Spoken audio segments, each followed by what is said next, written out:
Tsushima Island, autumn 1274. The morning mist clings to cliffs like a shroud. Governor Sō Sukekuni adjusts his armor one final time, watching black sails emerge from the fog. Behind him, 80 samurai check their weapons and whisper final prayers. The sea carries more than ships, it brings the fury of an empire that has never known defeat. But this is not the story you think you know. The drums begin across the water, deep and rhythmic as a funeral march. 20,000 Mongol warriors crowd those decks, their composite bows gleaming, strange iron spheres packed with explosive powder waiting in wooden crates. They have crushed armies from Beijing to Baghdad. They expect another quick victory on this forgotten island. They do not expect 80 men to charge straight into the mouth of hell. What happened on Tsushima's blood-soaked beaches in the autumn of 1274 has been told as legend, noble samurai dying gloriously for honor. The truth is harder and more human. These men knew they would die. They rode anyway, not for glory, but for time. Their sacrifice would birth a myth that saved a nation and shattered the aura of the world's most feared war machine. This is how 80 samurai conquered 20,000 Mongols, by teaching them something they had forgotten, that some things cannot be taken, only earned. By 1274, the Mongol Empire stretched from the frozen steppes of Siberia to the burning sands of Syria. Kublai Khan ruled from his marble palace in Beijing, master of more land than any man in history. His armies had trampled the Song dynasty, his ships controlled the Yellow Sea, his engineers had built siege engines that could crack any wall. But empires need enemies to justify their existence. China lay conquered, Korea bent the knee, Southeast Asia paid tribute in gold and rice. Only one prize remained unconquered in the Khan's eastern waters: 4 mountainous islands where warriors still dared to ignore his demands. The Japanese had been trading with China for centuries. They knew exactly what Mongol conquest meant. Yet when Kublai's envoys arrived bearing demands for submission, the samurai government in Kamakura sent them home empty-handed. This was not mere defiance. This was an insult that echoed across the empire. Kublai Khan had crushed the Khwarezmian Empire, absorbed the Jin dynasty, and forced the Islamic world to its knees. His grandfather Genghis had taught the world a simple lesson: resistance meant death, submission meant survival. Japan had chosen death, they simply did not know it yet. The Khan summoned his admirals and generals in the spring of 1274. Maps of the Japanese islands covered the war room tables, sketched by Korean merchants who knew the currents and harbors. The plan was elegant in its brutality: launch from Korea, seize the offshore islands first, then sweep onto the main islands before winter storms could interfere. Tsushima would be the key that unlocked Japan. The island sat perfectly positioned between Korea and the mainland, a natural stepping stone that controlled the western approach to Hakata Bay. Intelligence reports described it as lightly defended, populated mostly by farmers and fishermen under the protection of a minor provincial governor. A quick victory there would secure a forward base and demonstrate Mongol power to any Japanese defenders watching from across the strait. What could 80 provincial samurai do against the military machine that had conquered half the world? The Khan's war fleet began assembling at Korean ports in late summer, 900 ships of every size, from massive troop transports to sleek warships bristling with catapults. 23,000 Mongol, Chinese, and Korean warriors packed the holds with their weapons, armor, and a terrible new addition to the Mongol arsenal: ceramic shells, filled with gunpowder that could shatter men's minds as easily as their bodies. The greatest invasion fleet in Asian history prepared to sail toward 4 islands that had never known foreign conquest. Tsushima rises from the Korea Strait like a green fortress, its mountains thick with cedar and pine. The island stretches 40 miles north to south, sitting astride the shipping lanes like a cork in a bottle, 40 miles from Korea, 40 miles from mainland Japan. But geography is destiny, and Tsushima's destiny was to stand in the path of empire. Governor Sō Sukekuni ruled this remote outpost from Kaneda Castle, a modest fortress overlooking the southern harbor. He was no great warlord, just a competent administrator who understood his duty and the limits of his power. His forces numbered perhaps 80 samurai retainers, plus their foot soldiers, maybe 300 fighting men total on an island home to 8,000 souls. The Mongols had given Japan fair warning. Kublai Khan's embassy had arrived 2 years earlier, bearing scrolls written in classical Chinese. The message was simple: submit to the Khan's authority, send tribute, acknowledge Mongol supremacy. The Hozhou regent in Kamakura had made a choice that sealed Tsushima's fate. No tribute, no submission, no acknowledgement that any foreign power could claim authority over the land of the rising sun. Now Korean fishermen fled south with tales of massive ships gathering in Busan harbor, their holds packed with warriors who spoke in tongues no Japanese interpreter could identify. Intelligence filtered across the strait in fragments 900 vessels. Soldiers from across the Mongol Empire carrying weapons no samurai had seen before. Iron spheres that exploded like thunder. Crossbows that could punch through armor at impossible distances. The mathematics were brutal and simple. Tsushima's defenders numbered in the hundreds. The invasion force numbered in the tens of thousands. No amount of courage could overcome such odds. And Sukekuni was too experienced to believe in miracles. Yet he prepared for war anyway. The governor dispatched fast ships to warn the mainland, sent his family to safety in the interior mountains, and gathered his samurai for what every man understood would be their final council of war. They could evacuate, retreat to fight another day. They could attempt negotiations, hope for Mongol mercy. Instead, they chose to make their stand on the beaches where their ancestors had first landed centuries ago. The first sail appears at dawn on the 5th day of the 10th month, a dark triangle against the gray morning sky. Then another. Then 10 more, until the horizon fills with canvas and the Korea Strait becomes a moving forest of masts and banners. The Mongol invasion fleet has found Tsushima. Governor Sukekuni watches from the cliffs above Komoda Beach as 900 vessels crawl across the water like hunting spiders. The largest ships tower 3 decks high, their hulls black with pitch.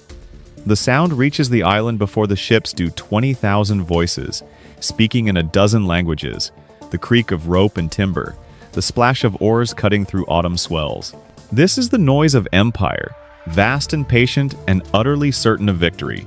But the fleet moves cautiously, scouting each cove before committing to an approach. These are the preparations of professionals who respect unknown enemies. The Mongols anchor just beyond bow range and send a single galley toward shore under a truce banner. A Mongol officer in lamellar armor, a Chinese scribe clutching official scrolls, and a Korean interpreter who calls out in accented Japanese as the boat grounds on the pebbled beach. The message is formal and final. Kublai Khan demands the immediate surrender of Tsushima Island and all its inhabitants. Governor Sukekuni must present himself aboard the flagship to offer submission. Resistance will result in the complete destruction of the island and the enslavement of every living soul. The Korean interpreter adds an unofficial postscript he has seen what Mongol armies do to cities that resist. The lucky ones burn quickly. Sukekuni receives the embassy on the beach with 40 of his samurai in full armor, their horses stamping impatiently in the surf. The Mongol officer studies these men with professional interest: smaller horses, longer swords, armor that favors mobility over protection. The governor's response is delivered in classical Chinese, formal and courteous. He thanks the great Khan but respectfully declines. Tsushima belongs to the Emperor of Japan, and no foreign power may claim authority over sacred Japanese soil. The samurai of this island will defend their lord and their land with their lives. The Mongol officer nods as if he expected this answer. His final words are delivered without emotion. The Great Khan's army will land at sunrise tomorrow. Any who wish to avoid unnecessary death should flee inland before then. Then the embassy departs, leaving 80 samurai alone on a beach that will soon become a battlefield. As darkness falls, signal fires blaze from ship to ship across the anchorage. The fleet spreads into attack formation, each vessel taking its assigned position for the morning assault. Dawn breaks blood red over Komoda Beach as the first Mongol landing barges scrape against the pebbled shore. 200 Korean Marines leap into the surf, their curved swords glinting in the early light. Behind them, transport ships disgorge thousands more Mongol cavalry, leading their horses through chest-deep water, Chinese crossbowmen wading toward dry ground. The invasion of Japan has begun. Governor Sukekuni watches the landing from the ridge above the beach, surrounded by his 80 samurai in their finest armor. Below them, the Mongol beachhead spreads like a dark stain across the sand, growing larger with each passing minute. Any rational commander would retreat inland, harass the invaders from prepared positions. The mathematics of warfare demanded withdrawal, not confrontation. 80 men could not defeat 20,000, no matter how skilled or brave. But Sukekuni is not thinking like a rational commander. He is thinking like a samurai. The governor raises his war fan, and 80 voices shout the battle cry that has echoed across Japanese battlefields for centuries. A! A! Oh! The sound carries across the water, causing Mongol heads to turn toward the ridgeline where mounted figures suddenly appear silhouetted against the sky. Then they charge. Down the slope they thunder, 80 horsemen riding towards certain death with the fury of men who have already accepted their fate. Their war cries merge into a single roar that drowns out even the crash of surf against stone. Samurai spears lower in perfect unison, their steel points catching the morning sun like falling stars. The Mongols on the beach have perhaps 30 seconds to react. Korean Marines scramble to form a defensive line, but they are scattered along the waterline, still organizing equipment after the difficult landing. Chinese crossbowmen frantically span their weapons, but mounted targets moving at full gallop present impossible shots. The charge hits the beachhead like a thunderbolt. Sukekuni leads from the front, his naginata cutting down 3 Korean Marines before they can raise their shields. His warhorse tramples a Chinese officer who stumbles while trying to draw his sword. Around him, samurai spears punch through lamellar armor with the devastating impact of steel-tipped lances, driven by 800 pounds of horse and rider. For 90 heartbeats, the impossible happens. 80 men shatter a landing force of thousands. Mongol discipline crumbles as warriors who have conquered nations flee before a handful of Japanese horsemen. Korean Marines throw down their weapons and splash back toward their ships. The beach belongs to the samurai, but only for 90 heartbeats. Mongol officers rally their scattered troops with the efficiency born of 100 campaigns. Horns sound across the anchorage, calling reserve units to the landing zones. Fresh Marines pour from the transport ships, these ones prepared for mounted opponents. Chinese engineers drag portable ballistae through the surf, their bolt throwers designed to punch through the heaviest armor. Most dangerous of all, Korean fire specialists wade ashore carrying ceramic spheres filled with gunpowder weapons no samurai has ever seen. The tide of battle turns as quickly as it had favored the defenders. The Korean fire specialist lights the first gunpowder bomb with a piece of burning rope. The ceramic sphere hisses and sparks as he hurls it toward the clustered samurai, and for a moment nothing happens. Then the world explodes. Thunder splits the morning air. A pillar of black smoke erupts from the sand where Governor Sukekuni's warhorse had stood a heartbeat before. When the smoke clears, 3 samurai lie motionless, their armor shredded by ceramic fragments. This is Japan's first encounter with gunpowder warfare, and it changes everything. More ceramic spheres arc through the air, trailing smoke and sparks like falling comets. Each explosion sends samurai diving for cover, their horses rearing in terror. The beach fills with smoke and the acrid stench of burned powder. But the Mongols are not relying on terror weapons alone.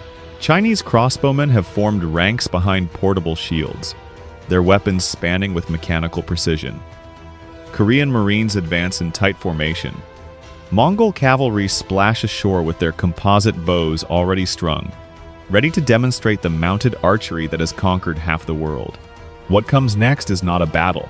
It is a demonstration of military technology separated by 2 centuries of development. The crossbow volleys begin first. 1,000 steel bolts slice through the smoky air with the sound of ripping silk. They punch through samurai armor at ranges where Japanese arrows would bounce harmlessly off leather. Sukekuni watches 2 of his finest warriors topple from their saddles, crossbow bolts protruding from their chests. Then the Mongol horsemen add their voices to the deadly chorus. Composite bows draw and release with the rhythm of a funeral drum. Each Mongol archer carries 60 arrows in his quiver, each arrow capable of penetrating Japanese armor at distances that make counterfire impossible. They do not aim at individual targets, they aim at areas, filling the air with a steel-tipped storm that falls like deadly rain. The mathematics are brutal and simple. 80 samurai with traditional yumi bows face 3,000 enemy archers equipped with superior weapons and unlimited ammunition. Japanese arrows require individual targeting and careful aim. Mongol arrows rely on volume of fire and superior range. Sukekuni tries to rally his men for another charge, but half his horses are down. The survivors cluster behind the bodies of their fallen mounts, using dead horses as shields while they return fire. Korean fire specialists hurl more ceramic bombs. Chinese engineers maneuver portable catapults into position. Mongol cavalry circle at bow range, patient as wolves, waiting for the ammunition to run low. This is not the honorable single combat that samurai trained for from childhood. This is industrial warfare, efficient and impersonal. The Mongols have turned killing into a science, and science is defeating courage. But the samurai keep fighting anyway, because that is what samurai do. Governor Sukekuni staggers to his feet as the smoke clears around him. Blood runs down his face from a ceramic fragment. His warhorse lies dying in the sand, a crossbow bolt through its neck. Around him, the beach has become a charnel house samurai armor scattered like broken shells. Men and horses torn apart by weapons that belong in nightmares. But he is still breathing. Still holding his katana. Still standing between the invaders and his island. Of his 80 samurai, perhaps 20 remain capable of fighting. They cluster around their governor, their lacquered armor cracked and bloodied. Some lean heavily on their naginata, using the long spears as walking sticks. Others bind wounds with torn silk from their battle standards. Yet not one man suggests retreat. The Mongol officers watch this display with professional respect. They have fought brave men before warriors who chose death over surrender. Courage is universal, but few display it with such elegant composure in the face of absolute defeat. Still, the landing must continue. 20,000 men need to come ashore before nightfall. Sukekuni knows his tactical situation with the clarity that comes to dying men. His ammunition is nearly exhausted, his horses are dead, his formation is broken. The Mongols can afford to wait. Time favors the side with infinite reinforcements. But time is exactly what Japan needs most. Every minute the invasion fleet spends conquering Tsushima is another minute for warning signals to reach the mainland. Every hour the Mongols waste on this insignificant island is another hour for Japanese defenders at Hakata Bay to prepare positions and study the enemy's tactics. The samurai of Tsushima cannot win this battle, but they can still influence the larger war. The governor raises his war fan one final time. His voice carries clearly across the blood-soaked sand. I am Sō Sukekuni, governor of Tsushima, servant of the Emperor of Japan. You have fought with honor, but this island belongs to the rising sun. If you would have it, come and take it from my hands. The Mongol response is swift and professional. Korean Marines advance with their shields locked, Chinese crossbowmen provide covering fire, and Mongol cavalry sweep wide to prevent any escape. What follows is less a battle than an execution, but it is an execution performed with dignity on both sides. Sukekuni leads his remaining men forward in a final charge, not because he believes it will succeed, but because dying on his feet serves Japan better than dying on his knees. His katana flashes in the afternoon sun as he cuts down 2 Korean Marines before a crossbow bolt takes him in the chest. His men die around him with the same determined grace. By sunset, 81 Japanese corpses lie scattered across Komoda Beach. Governor Sukekuni, and every samurai who rode with him into this hopeless fight. But the dead have accomplished their purpose. Signal fires blaze from mountaintops across the strait, carrying word of the invasion to the mainland. The defenders of Hakata Bay now know what they face and how much time they have to prepare. Tsushima burns, but Japan endures. The price of 24 precious hours has been paid in full. The smoke rising from Tsushima is visible from the mainland, a black pillar against the autumn sky that tells its own story. But smoke carries no details, and details are what the defenders of Japan need most. Captain Takazaki Suenaga watches the signal fires blinking from mountain to mountain across Kyushu, each flame passing the message eastward toward Kamakura. The code is simple but effective. 1 fire means raiders, 2 fires means invasion, 3 fires means the enemy has landed in force. Tonight, 5 signal fires burn on every peak from the western coast to the interior valleys. The Mongols have come in numbers that defy belief. Suenaga commands the coastal defenses at Hakata Bay, where intelligence reports suggest the main invasion force will strike next.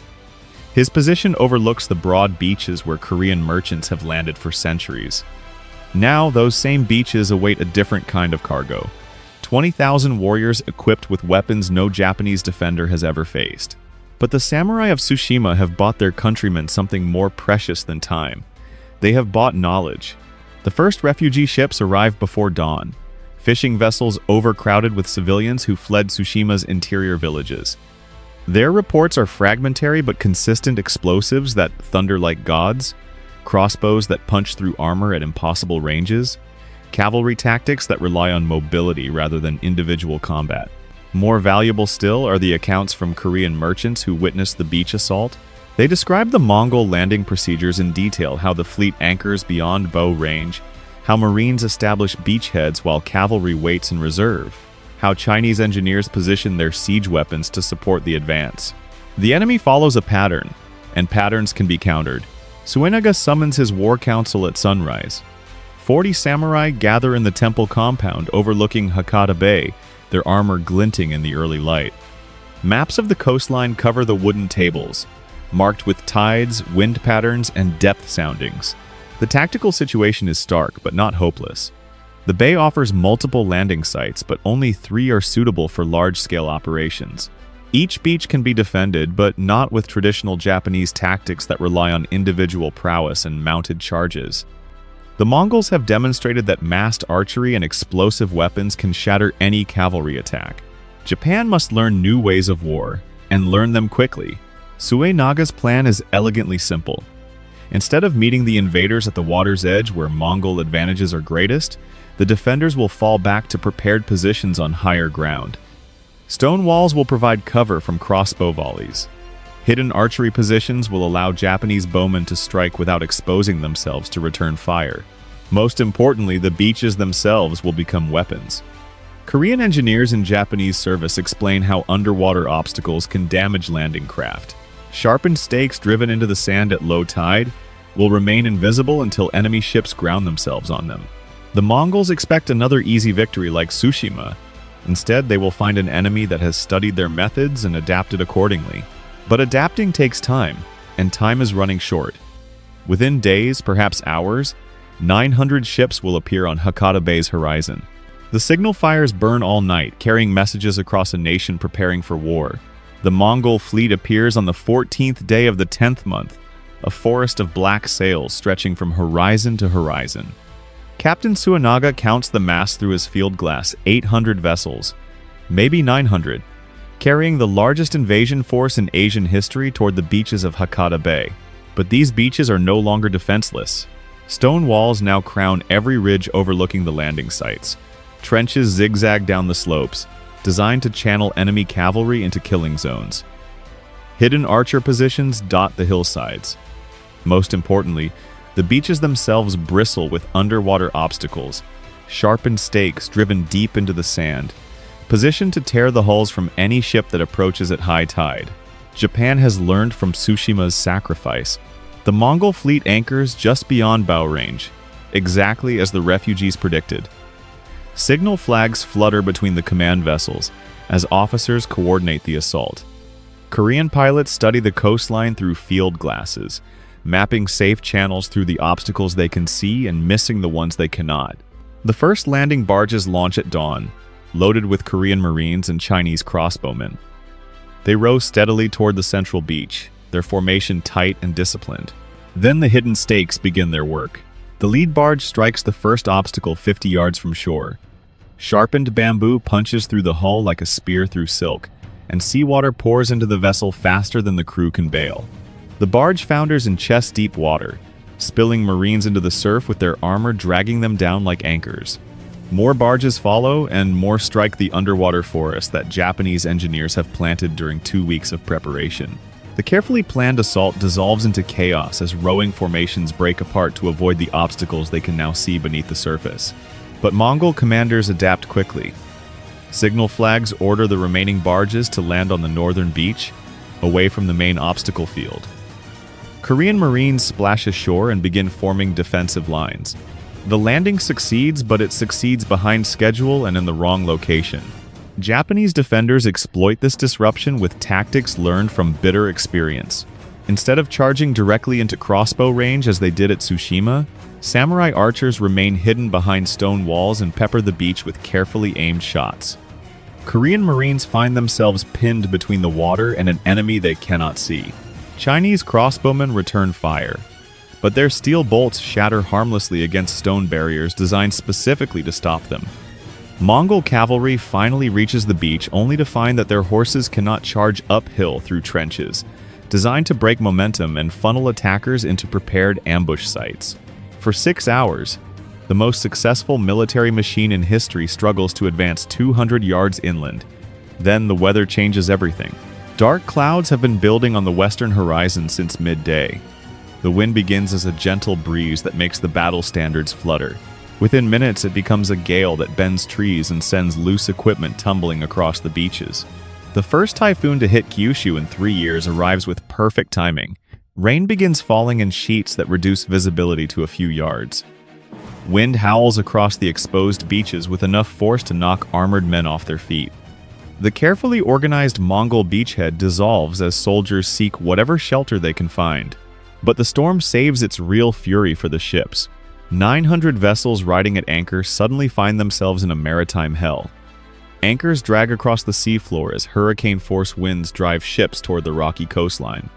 Within hours, the most powerful invasion fleet in history becomes driftwood scattered along 20 miles of Japanese coastline.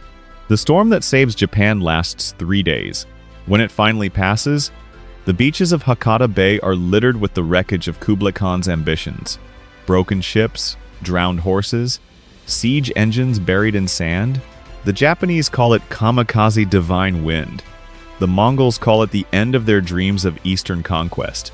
The storm passes on the 17th day of the 10th month, leaving behind a coastline transformed beyond recognition. Where 900 Mongol ships had anchored 3 days earlier, now only scattered wreckage marks the grave of Kublai Khan's eastern ambitions. Broken masts jut from the sand like tombstones.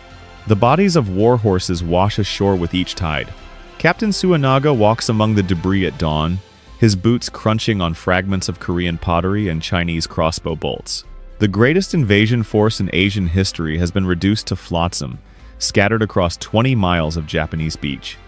Yet, as he surveys this scene of devastation, Suenaga understands a truth that will take historians centuries to grasp. The 80 samurai of Tsushima did not lose their battle. They won it.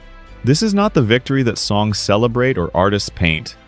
Governor Sukekuni and his men died on a distant beach, their bodies buried by enemies who respected their courage but claimed their island nonetheless. No banners flew in triumph. No war horns sounded victory. The samurai of Tsushima fell to the last man, exactly as they knew they would. But victory is not always measured in survival. Every minute the Mongol fleet spent conquering Tsushima was a minute that could not be spent preparing for the assault on Hakata Bay. Every hour the invasion force remained anchored off the burning island was an hour that allowed Japanese defenders to study enemy tactics and construct the obstacles that would turn a coordinated landing into chaos. Most crucially, the samurai sacrifice bought time for the seasons to turn. Kublai Khan's invasion had been timed for early autumn, when summer storms had passed but winter gales had not yet begun. It was a narrow window of opportunity that required precise execution. The delay at Tsushima, just 24 hours, pushed the fleet's arrival at Hakata Bay from the 13th to the 14th day of the 10th month. 1 day. The difference between launching the assault before the typhoon season ended and after it began, the Mongol commanders had no way of knowing that their careful scheduling had been disrupted by exactly the margin needed to expose them to the storm that would destroy their expedition. They saw only a minor delay caused by unexpectedly fierce resistance on an insignificant island. This is how 80 samurai conquered 20,000 Mongols, not through superior weapons or tactical brilliance, but through the simple act of choosing to die at the right time and in the right place. Their victory was written not in the language of swords and arrows, but in the mathematics of time and tide. They understood that some battles are won by losing them, that strategic defeat can purchase tactical advantage, that dying well in service of a larger purpose is its own form of conquest. The Mongol survivors who struggle ashore over the next 3 days bring word of their disaster back to Korea, and from Korea to China, and from China to the Khan's palace in Beijing. The reports are consistent and devastating. Japan cannot be taken by conventional assault. Kublai Khan will try again 7 years later with an even larger force. That expedition will meet the same fate: human resistance, followed by divine intervention. After the second failure, the Mongol Empire will abandon its eastern ambitions forever. Governor Sukekuni's final charge across the beaches of Tsushima has accomplished something no living samurai could achieve. It has taught the world's most successful conquerors that some prizes are not worth the cost of taking them. This did not end the Mongol Empire, but it ended the empire's belief that any land could be conquered if enough force was applied. Japan had shown that geography, weather, timing, and the willingness to die at the right moment could defeat any army, no matter how large or experienced. The 80 samurai had ridden into certain death and emerged victorious on the other side. 7 centuries later, the temple bells still ring at noon on Tsushima. The sound carries across the same waters where Governor Sukekuni and his 80 samurai made their final charge, and the islanders who hear it understand what it commemorates. Not victory in any conventional sense, but something more precious: the moment when a handful of men chose to die so that their nation might live. The story of that choice has grown in the telling, as all great stories do. Poets have added details that never happened. Artists have painted scenes that no eye witnessed. The myth of Tsushima has become larger than its reality, which is exactly what myths are supposed to do. But at its core, the story remains true to something essential about that October morning in 1274. The concept of kamikaze divine wind was born in the typhoon that destroyed Kublai Khan's fleet. Yet the idea behind it was forged earlier, on the beaches where 80 samurai proved that strategic sacrifice could achieve what tactical victory could not. Their willingness to die at the right moment, in the right place, for the right cause, became the template for a uniquely Japanese understanding of how the impossible becomes possible. This understanding would echo through Japanese history in ways both noble and tragic. The samurai who threw themselves into hopeless battles during the country's civil wars drew inspiration from Tsushima's example. The kamikaze pilots who flew into American warships 7 centuries later carried the same conviction that individual death could serve collective survival. The line connecting these events runs straight through the Japanese imagination, linking medieval beaches to modern flight decks with the same fundamental belief. Some things are worth dying for, and dying well can be its own form of victory.